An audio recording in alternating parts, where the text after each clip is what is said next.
Purple থেকে আমি একটা জিনিস অর্ডার দিয়েছি, আজকে সেটাই আমি তোমাদের সাথে শেয়ার করব। তো বক্সটা আমি এখন খুলছি।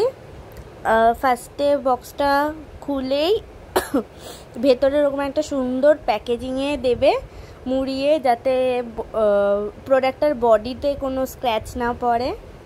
আমি বক্সটাকে এই প্যাকেটটাকে খুললে এই যে দুটো ফেমাস প্রোডাক্ট এখনকার, একটা হচ্ছে ডামডকের প্রোডাক্ট আর একটা হচ্ছে অ্যালপসের রোজমেরি ওয়াটার। ফার্স্টে এই প্যাকেটটাকে আমি খুলবো।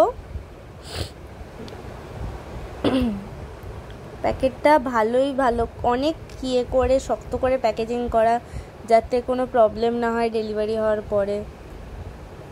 এই যে ভালোই প্রথমে হচ্ছে স্প্রে করে আমি স্ক্যাল্পে ইউজ করছি, এটা ভালো রেজাল্ট দেয়। তারপর ডামডকের এই প্রোডাক্টটা, এটাও আমি খুলেছি। প্যাকেটটা খুলে সেটার মাথায় একটা লক থাকে, লকটা খুলে আমি ইউজ করেছি। এটারও রেজাল্ট তো দেখছি ভালো, এটা আমি জাস্ট এক্সপেরিমেন্ট করতে হবে যে কতটা ভালো ইউজ করার পরে।